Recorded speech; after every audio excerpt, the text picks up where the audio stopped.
The TrekWorks YouTube channel is sponsored by HDA ModelWorks, suppliers of scale lighting products, detail accessory parts, and complete model kits. Visit HDAModelWorks.com today.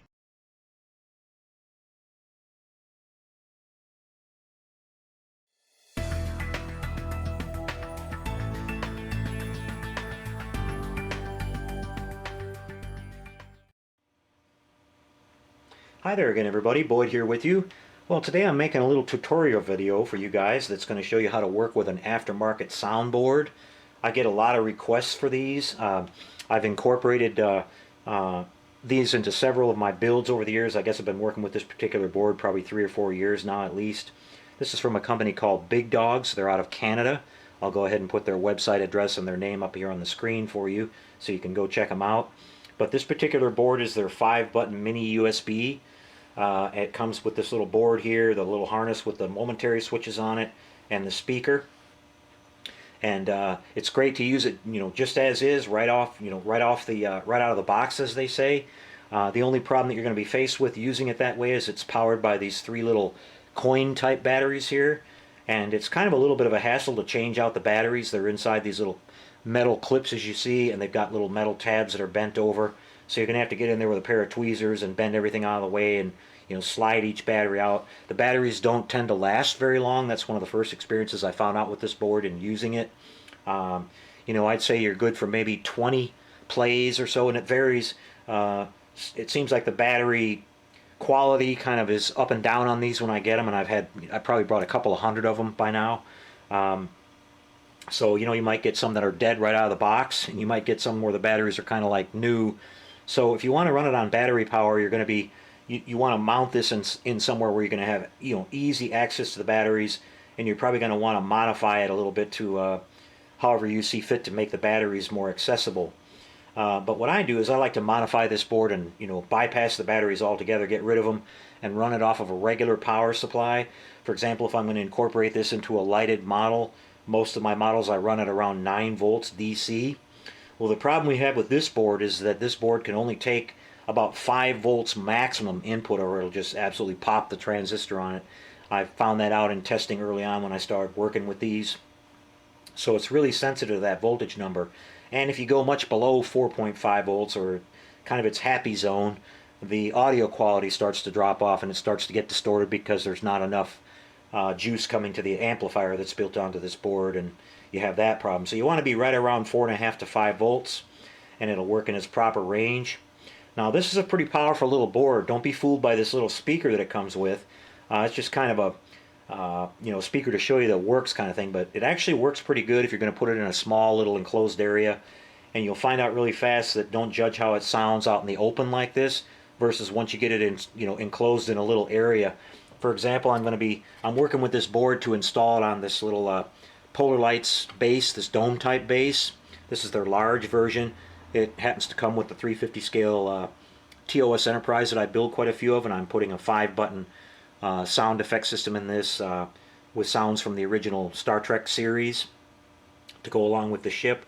But you can put this board in several configurations. You can actually even mount it inside the model itself if you have an area where you can put a hidden switch, like a momentary switch or whatever, just on a base, in a diorama. There are just endless amount of configurations you can set this up, and that's kind of up to the individual, and I won't go into a whole lot of that here. But what I will do is take you through how I modify this board, how I modify it hardware wise, and then how I actually put it in this particular base and get it to work. So let's start off things by talking about the hardware here. As I said, first we have this little board, and the batteries are all kind of in these little metal clips, if you want to call them that, and they're kind of hard to get to. So what I always start off by doing is first of all making sure the board works by pushing one of the switches when I get it, and you can see it puts out the sound, so I know the board actually functions. And then I go to my next step here, which is going to be getting these batteries removed, because I'm going to be bypassing these batteries and setting this up to run on a 9 volt DC power supply like I mentioned. So I'm just going to take a little pair of tweezers here, and I'm going to go in and I'm going to bend these little tabs and get these out of the way, and that way we can slide the battery out Pop it out like that. I don't throw these away. They're useful in some other little battery powered things I have. Microphone and a couple other things, so I kind of save them. I got a pretty big stockpile of them, but they are kind of a pain to get out. Now we've got this one over here. Got to bend that little tab out of the way, and over time I figured out which angle to use to get these batteries out the fastest. So we got that one out of the way. And we're down to this last one over here. If I remember right, it comes out on this side. Now this little tab right here is a power tab that when you get this from the package, you'll see a little piece of paper wedged in there. That's to keep the batteries from being active while it's being shipped or in storage. You simply pull that little piece of paper out of there. This tab makes contact, and then the board is active. So we don't really need that. So I'm going to be, part of my modification is I take and I bend this up out of the way for now, so I can get at this last little battery holder here. And I want to push this battery out on this side. I have to get in there and hook that with my tweezers. You got to be careful on these because they're kind of sharp and all that. So you'll kind of figure it out when you see it and you start working on it. But we're going to go ahead and bend this and get that out of the way. Now I should be able to slide the battery out on that side. Okay, the battery popped right out. So we've got all of our batteries removed. So the next thing I'm going to do is I'm going to go ahead and take my side cutters here, and I'm going to go ahead and clip this clip off of here, which sometimes is easier said than done. It's a really spring type stainless steel material, so it's pretty tough. I'm clamping down on it right now, and I'm just wiggling it back and forth until I get it to come off. There we go. Now I'm going to take a little pair of needle nose pliers here, and just because that's a little sharp piece sticking up, I'm going to go ahead and bend that back down flat. And we don't need to worry about that anymore. So that's the first kind of modification that we had to do with the tool there. So now we've got our batteries out, we've got that little tab removed, and we have terminals here now that we had for our power to come through. So this one over here, I did the homework for you guys a while back on this. This one's the plus side over here, and we're going to take this little cover off right here. Just by doing the same thing, I'm going to take my side cutters and cut this little bracket, get that out of the way, and then go ahead and get in here and cut it on this side and get it out of the way. So what we have is we have this little pad right here you see exposed. So we're going to be doing a little bit of solder work here on this terminal and here on this terminal. So this one's going to be the negative side, this one's going to be the positive side. So just kind of remember that. You can go back and use this video for reference when you get ready to modify yours. The speaker here has got two outputs. Unfortunately, it's not a stereo output board. It only outputs in mono sound. But don't underestimate the power of this board, guys. It comes with this little bitty speaker here, which is in most cases pretty sufficient. It doesn't sound too good out in the open right here, but once you get it in some kind of little enclosure, it like sounds 10 times better. It picks up a lot more bass and a lot more volume to it. It sounds kind of tinny and kind of crappy all by itself, but it's definitely a good usable little speaker if you're going to work with it in a little area. Like I said, using this little bass I'm working with, it's going to be mounted here in this little cubby hole right here, and it actually sounds really good in this bass. But you can mount that in a little wooden bass or whatever, and it'll sound great. I've done that several times and really been happy with it. I've also tested this board with much larger speakers, like a regular home, freestanding 12-inch woofer type speaker, and it's plenty loud, guys. It has plenty of power. So if you simply want to use a different speaker, just kind of look at what the ohms rating on this is listed at, and just make sure you follow that, and you'll a compatible type speaker but larger, and you'd be really surprised at how well this sounds. Now, when the key to it is with your sound effects is that when you go ahead and download and install your sound files, I'm using what they call an MP4 type file. I have a little converter on my computer that can take any kind of a audio file and convert it to an MP4. So I convert it to an MP4, then I use Windows Movie Maker to go in and edit the sound. Like if it's a long sound or whatever, I want to shorten it. The same way you edit a movie clip with Movie Maker, you can do with sound effects. You just put the sound in there, you listen to it, and you start trimming it down till you get it to the length you want it. You look at the amount of seconds. Now on this board we have 220 seconds of total available memory for sound. So that means we can have one constant sound with one button that runs all the way through and uses the whole 220, or not. You might want to just have one sound and that's it. Or you can split 5 individual sounds as long as they all together don't add up to more than 220 seconds. So that's how that's kind of, that's the limitation on this board you have to work with. But I've been able to get quite a bit in. You just want to be careful and thoughtful when you edit your sounds. Like only use the most necessary things that you want to have, the most important, and whittle those down. And don't have a lot of silence before them or after them, and you won't eat up a lot of memory. So we're getting closer to how this board's going to be modified now. So now what I'm going to do is I'm going to talk about this little transistor that I have here. This is called an L7805. This is a basic transistor, and what this does is it reduces voltage. And these are really inexpensive. You can buy these in like 10 packs on eBay for, a couple dollars. These cost like pennies a piece. They're very inexpensive. They're mass produced. They're not hard to find at all. The 05 at the end stands for 5 volts output, so which that means is we can take up to 30 volts DC as an input source here, and it drops it down to 5 volts coming out, which is ideal for what our board needs for power. And we don't have to have really fancy, sophisticated aftermarket adjustable voltage source or anything like that. These are really stable. They work great. I've been using this method for a long time. And the trick to remember is it's mounted on this little heat sink here. So the higher the amount of voltage you have coming into it, the harder it has to work to drop that voltage down to the 5 volts coming out, right? So it's going to get hot if you run something like 30 volts through it. Now I'm going to only run 9 because the lighting that I'm doing on the model, the TOS Enterprise that I'm working with here, it's running at 9 volts. So I wanted to have one power supply for everything in here. I don't want to have the model running at 9, the soundboard running on its own source, and having to hassle with all that. So once this is all installed together, it's all one thing. It all works off the same power source, and it's set up that way. So what I'm going to do right now is I'm going to start modifying this a little bit. The first thing I do is I clip these extra long legs off of here and get it down to where it looks like this.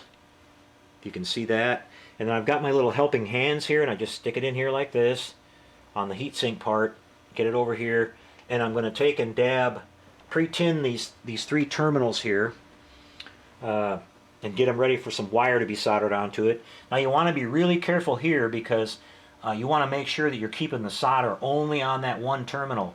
If one of the terminals is making contact with the one adjacent to it, it's going to cause it to immediately it won't short it out when it's sitting here like this, but when you try to power it up, it's going to immediately short it out, and it might short out anything else that's connected to it, so you want to be really careful with that too. So you just want to make sure you don't have any solder dripping over to the next terminal, and you'll see they're kind of small, so it takes a little practice, but you'll get used to it if you work with it a few times. So we've got our terminals ready now. Now we've got our little wrapping wire here. This is 30 gauge wrapping wire that I use on almost all my stuff. And we're going to start off here by making the ground terminal, which I'm just going to take a couple of equal lengths wire here. The length of these wires is totally up to you as far as how you're setting it up in whatever base you're going to put it in, or if you're going to be putting it in the model itself, whatever you're going to be doing. Now in this case it's going in this little compact area of this little dome base, so I don't need very long wires. And I've gone ahead and stripped these wires, and I'm just going to twist these two together, and then we're going to go ahead and tin these bare wires right here, so they're already kind of pre-soldered, and it'll make them a little bit stronger. But before I do that, I'm going to use a little bit of heat shrink here. Cut it on there, and we're going to slide this over these 2 wires here. Pull it back a little bit. Now using my free helping hands here, I'm going to use that to hold the wire. I'm going to go ahead and solder this. Just pre-tin these wires. It just takes a tiny little bit of solder on there. Just, so you don't want a glob on there. You just want to see them basically turn silver. Okay, so I've got my little 2 wires together here for the negative wire soldered together, and I'm ready to solder that onto our transistor here. Now I want to explain about the transistor. The transistor here, you can see, has 3 terminals on it. Looking at it from this angle here, which is with the heatsink on the downside and the transistor on the upside. You can see that little profile there.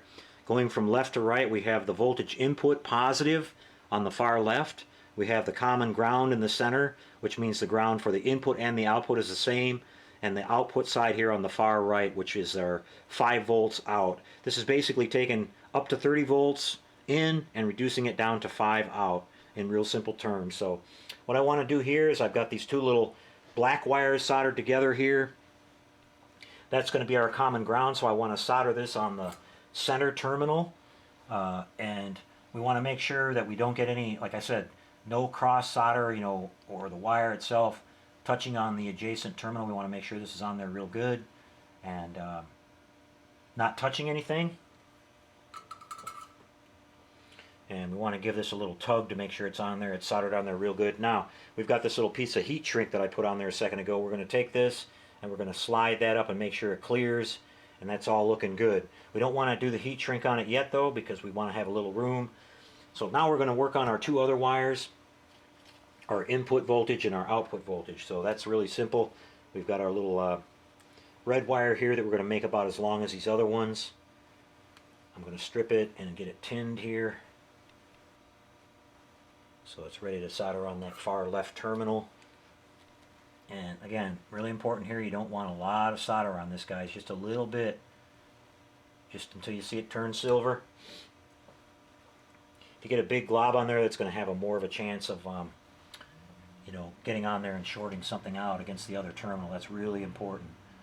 Okay, so we're going to solder this one on now. Just wait a second, and it's looking good. Always give it a good tug to make sure it's on there solid. Okay, we're going to take another piece of this shrink tube here and get it on that wire, and now we're down to just one left here.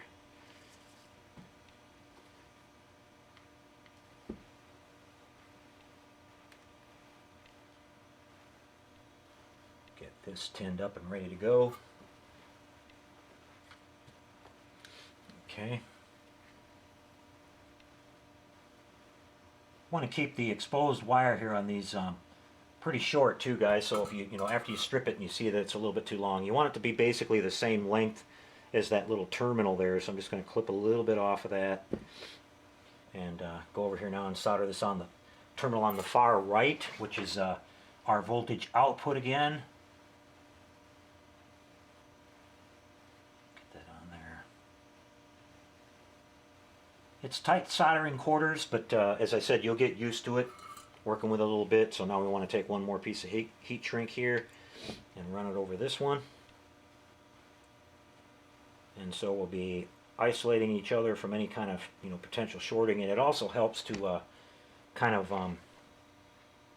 you know, strengthen up the wire as it's sitting on that terminal. This little 30 gauge wire is you know, not the strongest wire. It's pretty reliable, but it's not the strongest wire in the world. So we've got that on there now.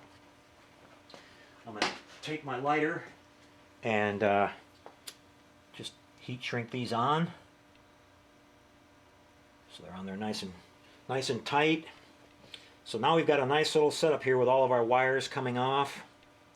Take my clipper here and clip these all equal. So now we have a nice little bundle there, all ready to go and connect up to our soundboard itself. So the next step is to go ahead and put a little bit of solder on the board. Now, as I mentioned, we have the positive over here where that little tab used to be, and we have the negative over here where we removed that little battery cover. So I'm just going to take my iron again. I'm at about 750 degrees, and I'm just going to solder a little circle here right in the middle of this little place where the battery used to sit, and you'll see that that solder grabs on there really good. Same thing over here. We have that. Okay, so now we're ready to kind of come around here and get our wiring situated. We've got our transistor ready to go. So you want to always make sure you keep it, you know, keep track of this. So on the far right again here we have our output voltage, which is 5, and we're going to go ahead and what I do here is strip this and kind of double it over and then just lay it on this little pre-tinned solder area I did on, you know, made on the positive terminal, and get that on there. Let that sit for just a second. Looking good there. Now, as I mentioned, the center terminal is common ground, so we're able to use either one of these wires coming off for our ground. So I'm just going to grab this one, do the same thing, kind of bend it over, make a little loop, just so it's got a little bit extra strength there, and I'm just going to solder that down onto this this area right here that we tinned already with our solder where the battery cover used to be. Got a friendly little dragonfly flying around in here tonight. Okay, so now we're down to just these two wires left, which is going to be our input voltage. We have a negative and we have a positive. So on my base here, guys, you can see that I've got this little jack in place. I'll be using a regular wall wart, 9-volt power supply. That comes out as plus and minus here on the back. So we just need to connect our, when we come in here and mount this board, I'll basically give you this layout here. The board's going to sit in here something like this. Okay, as you can see, it just barely clears it. I may have to even remove that outer battery cover so it's not going to interfere. It looks like it'll just barely clear it. And then the wires will be routed through over to these momentary switches. Now, I'll talk about that a little bit. The momentary switches that this comes with, they're practically unusable. They're fine for testing and everything, but they don't serve much of a purpose. I mean, they don't really want to surface mount anything without being able to see the wires. They're kind of like, ugly looking little metal square cases. They're not that appealing. I would say you could use them if you're going to use them like on a diorama. One of the cool things I've seen people do, and I've done before, is you have something laying there and you might have have these wires hidden, and let's say you've got objects on the ground or something like rocks or something. You can put these underneath of that, glue the rock on top of it, and use the rock itself as the push button so where it's hidden. But for practical purposes of mounting them on something like this, there's no way to have that where you can have them on the top, like that, and have the wire. You'd have to have a separate hole going down in and, not look that attractive. So I've just replaced it with these little aftermarket momentary type switches that I get from Jerry at HDA Model Works. And you can find these pretty much anywhere, and they're pretty cheap as well. All different kind of configurations. You can get them in this same kind of configuration. The square or whatever you want, but these work out really well for this. So we have it set up like that. So what we'll do is we'll put this board in. I'll use a little bit of hot glue to hold it in place. I'm going to have to unsolder the two wires on the speaker right here, and I've drilled a little hole in the wall that divides these where the speaker's going to be. Actually, it's going to go over here, where the speaker's going to be, and also for the wires for the momentary switches to go through and reach over to these terminals over here. And then we'll be able to mount the speaker and the control board just like that, or the soundboard I should say, just like that, and then you'll have the wires coming over here to the momentary switch. We'll route a wire. This will get mounted in here. I'll probably mount it on one of the walls. You just want to lay everything out once you get it set up. Again, I'm going into the detail on this one, but it might be completely different on your setup, whatever type of a base you're going to use, and that's totally up to you. But laying it out like this, I can have my speaker over here and everything kind of in a small little compact area. So the next step I want to show you guys is, besides the physical part of getting it put into the base, is that how do we actually set this up now for the sound effects. So what I'm going to do is show you that I've got this little, I guess we're done with the soldering now. I'll turn this off and get it out of the way. I've got a USB cable here that's hooked up to my USB on my computer. When you buy one of the big dogs boards, you'll see on their website there's a download there to download their installation software. It's a really small program. It's not very sophisticated at all. It installs really quick. It doesn't use much resources. The one thing I will say about this is if you're Windows 7 or higher, or I should say Windows 7 on down, this will work. I think they have an application for Apple, but you'll have to go to their website and check that out. I'm not sure about that, but I'm using this on Windows 7.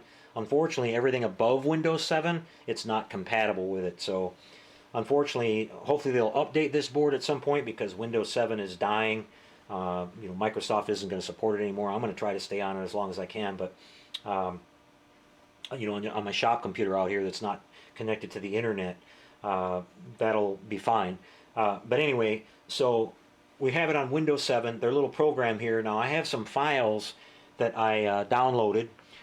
There's a really popular YouTube website or YouTube channel called That SFX Guy. I'll put the title of that up here on the screen. and you go to his channel and you have to scroll through his hundreds of videos, but he collects samples of sound effects from a lot of our really favorite popular action and sci-fi shows, you know, and he does a really good job of cleaning those files up so that all you're getting is the basic raw sound effect and not anything, you know, in the background as far as music or people talking. And so I found a lot of the files that I use from that place, as well as some of the others that I've had to kind of find and kind of clean them up myself. But in this particular case, I've got 5 classic Star Trek sound effects that I've narrowed down to here. So they're in 5 individual files. They're MP4 files. I have a little converter tool that converts you know, anything into an MP4. Once I get that raw file, I take it and put it into Windows Movie Maker, and I'll edit that down as far as if I want it to play slower, faster, how long I want it to play, and just and have a fade in and fade out if I want to do that, and just work it down to where it's finding the file that I want to use. That's a whole other area of tutorial that I hopefully will get into one of these days. But it's pretty easy to figure out. You guys can just go there and, you know, same as me, it just took some trial and error and just kind of playing around with it to figure it out. But it's really simple, and all you need to do is get a basic raw audio file, convert it to an MP4, and then you know, edit it to where you want it, and you'll have it in there. And you just, when you run their installation tool here, you just point it at that file and assign it to what button you want it to go to, and you're all set. It'll install it. Again, you have to remember that you're limited to 220 seconds here. So if your sound files altogether are more than that, it'll just keep giving you a fault. It won't install. It'll automatically know that there's too much memory use there. So when you see the installation tool, there are some options on that for the bit rate. Now I'm using the standard 8-bit that it's set to at default. Going up makes the sound a little bit better, but it uses significantly more memory. Going down, you get more memory, but you lose audio quality. So I found that right in the middle at 8, the sound is perfectly clear, and you're getting the full 220 seconds out of the board, which makes sense that they would have that kind of the default value for kind of all around best that you can get. So I'm going to plug this in now, and you can see it just plugs into this little side port here on the board. And now when it's plugged into the computer, it is self-powered. So you can see we still have these default sounds that are still on the board that are working.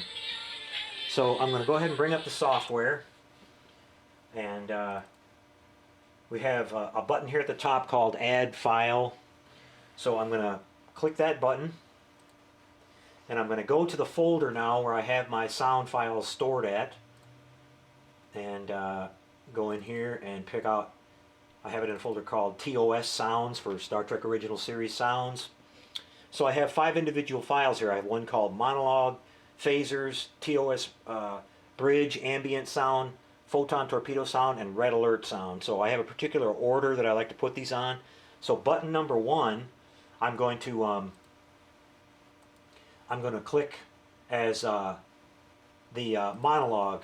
So that button there at the beginning is going to give me Captain Kirk's opening speech, and then the TOS opening theme is going to kick in.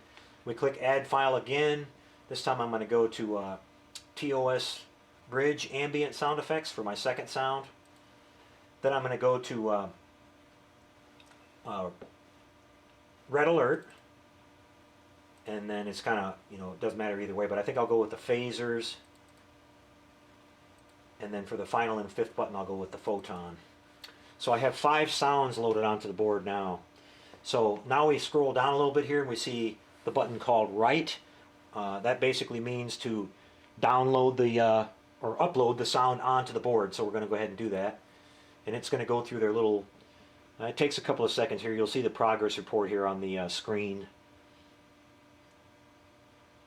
And you'll get a installation successful message at the end. It says Write SPI Flash Success. Okay, so we know that the board has now been programmed. Now we're going to disconnect it from the USB at this point. And to make sure that it's working, I'm going to go ahead and power it up off of my power supply now. And my power supply is set up at 9 volts DC. And we're going to connect red to red. Get these batteries put away. And black to black. Okay, and remember what we've done with this little transistor now is we're coming in at 9 volts and we're outputting 5 volts, which is ideal for this this little board. So we're going to power it up. And again, it can handle up to 30 volts DC. I don't know why you would ever be anywhere near that, but it will take that much. But the transistor will get hot. At 9 volts, I don't find it gets hot whatsoever. So that's really good, because if I glue it down or whatever, it's never going to melt the glue or anything like that. All right, so we're going to try one of the buttons. Okay, you can see that was button number 5. That's the photon torpedo. Just grab another one here. There's our red alert.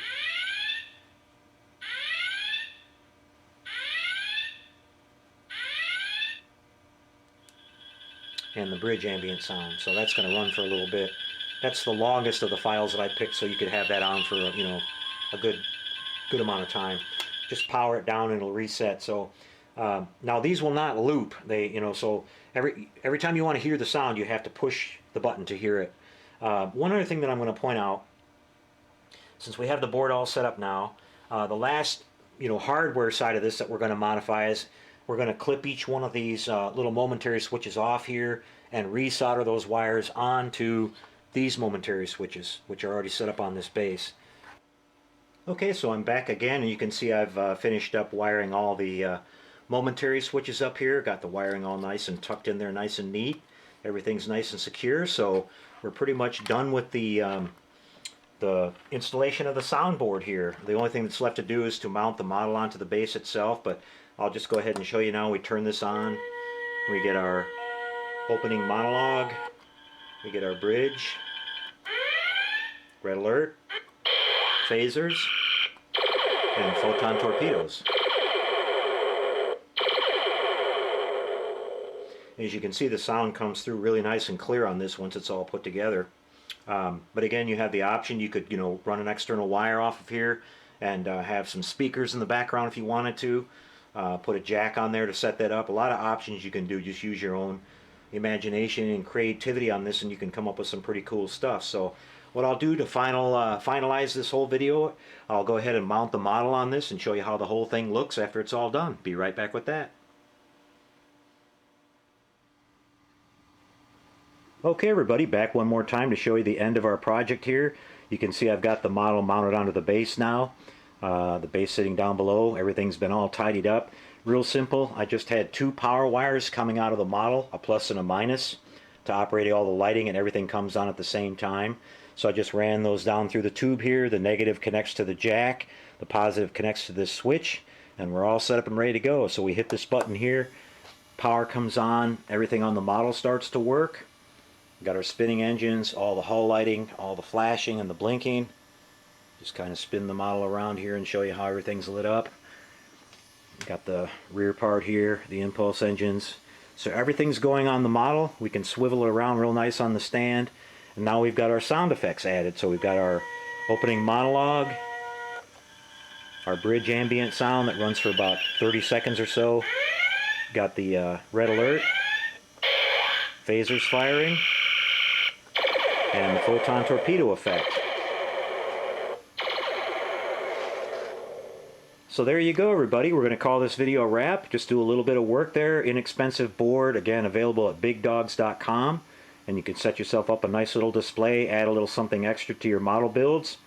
Hope you enjoyed the video. If you have any questions about it, just drop a comment down below and I'll answer it if I can. It's pretty straightforward, and again, you can use the video for reference and pause it wherever you'd like to check out the installation process step by step. So I'll be back in the next couple of days. I've got some exciting updates for you guys on the 72-inch Enterprise, and then we're going to be using this same similar soundboard setup for the Viper that we're working on. I'll show you a little bit of that too, so we'll be back with that in a couple of days. Take care out there, everybody. We'll see you next time, and happy modeling, everyone.